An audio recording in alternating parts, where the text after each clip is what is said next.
So big day. Secretary of State Marco Rubio meeting with Pope Leo XIV at the Vatican today after a little bit of a back and forth with President Trump, some sticky issues between President Trump and the Pope over American military action in Iran.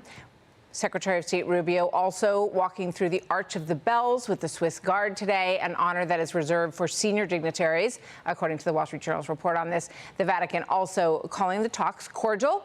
Quote, there was an exchange of views on the regional and international situation, as well as on the need to work tirelessly for peace. The State Department, for their side of this, they said, quote, the meeting underscored the strong relationship between the United States and the Holy See and their shared commitment to promoting peace and human dignity.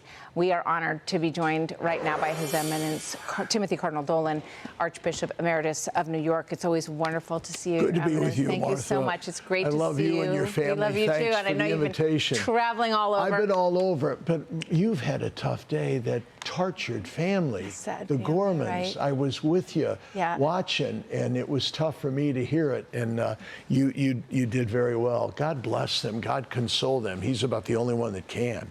So I think you're right about that. So we have to pray for them, obviously. You bet we do. And everybody who's in their shoes, because they've gone through a terrible. And let's hope nobody else is. I was so moved when the dad said his nightmare is another family will go through this. Isn't that magnanimous? It is. In their own trauma. I had the same thought. I had the same thought. Yeah. So we've been watching this. You were just in Rome. I know you briefly saw the Pope while you were there.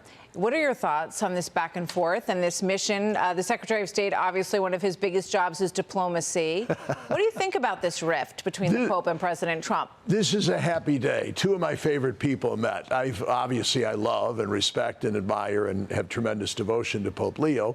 By the way, tomorrow is the first anniversary of his election. Remember that? We were there. You and I were there, Martha. Been a year. I know. So, and Marco Rubio, I've admired him for a long time. I don't know him that well, but the times I have been with him have been, he's extraordinarily insightful and perceptive. Yes. So that these two major leaders would get together is a very good thing. Now, it's not rare. A lot of people are saying, oh, I guess he was dispatched because there's a bit of a ruffle in the relations between the Holy See and the American government. It would not be rare for an American Secretary of State to meet with the Holy Father. But I think that there's no denying the fact that this was especially pressing insofar as what I would consider the very unfortunate remarks of President Trump. The friendship between the Holy See and the American government has been strong and vibrant, and they both know they need each other. They openly speak about people that study the Vatican and people who study the United States. Is you got the United States of America as the world's leading hard power when it would come to the economy and military and everything, and the Holy See, the Vatican, being the planet's largest moral and spiritual, the most forceful spiritual power on the planet. So to have the Secretary of State from the United States to meet with the Holy Father is very important, and to make that friendship even stronger, because we need each other. I'd be fascinated to know what they speak. You and I both know the press releases, and they use the old diplomatic words, cordial and frank. Right. But obviously, they spoke about the Mideast. Secretary Rubio would probably have raised Cuba. Because as you remember, you reported on it, what was it, about 6 weeks ago, that the Holy See was involved in the release of prisoners in Cuba. There's the advantage, Martha, of the Holy See. It's the world's greatest listening post, and it has these discreet, kind of very gentle ways of approaching governments and getting things done. So that's why nations like, there's 192 of them in the world that have diplomatic relations with the Holy See. That's why they savor those and need those, and that's why the Secretary of State would have taken it very seriously. Well, he's a devout Catholic, Marco Rubio. That he is. He takes his Catholic faith seriously. So he's a wonderful emissary to meet with Pope Leo, and has great respect, obviously, for the role of the Pope in the world, as you have just described. You know, when you look at this Iran issue, right, let's play this from President Trump just yesterday, on Wednesday. Watch this. As far as the Pope is concerned, and it's very simple, whether I make him happy or I don't make him happy, Iran cannot have a nuclear weapon. And he seemed to be saying that they can, and I say they cannot.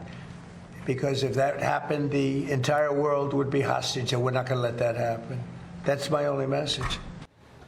What's your response to that? I would say the Holy Father would agree with him, that he doesn't think Iran should have nuclear weapons. I would also say he doesn't think the United States of America should have nuclear weapons. We wish we could have a world without them, okay? He would ardently work for that. But not in the hands of fanatics, and not in the hands of irrational people like we have But what about, in Iran. I have to ask you, a military, so the military issue, right, of going in to stop that from happening, and the oppression of the Iranian people, they've killed estimates of up to 40,000 of their own people. They imprison people. They hang people from the streets in cranes. You know, we don't hear a lot about that. He has absolutely spoken out against that operation in the streets, Pope Leo. But I think that's the other side of it that people have questions about. Sure it is. So there's no denying, and here's what we got to remember, there's no denying that that Iran's possession of nuclear weapons in the hands of irrational fanatics and the terrorism that they have internally and domestically is wrong. And so the question, of course, is how do we stop that? How do we stop that? Now, the Holy See is always going to be on the side of diplomacy, strategy, negotiations. And I think that's all the Holy Father was saying, is that let's give that a chance, as I think the president is doing now, when you think about it. Let's give that a chance, and let's not further or exacerbate things with incendiary language. That's what he was saying. It's a great thought to leave it on. And Cardinal Dolan, thank you. Martha, always good to be with you. We're going to see you a lot next week as we celebrate. Be sure to like and subscribe for all the Fox News latest on YouTube, and catch full shows streaming now on Fox One.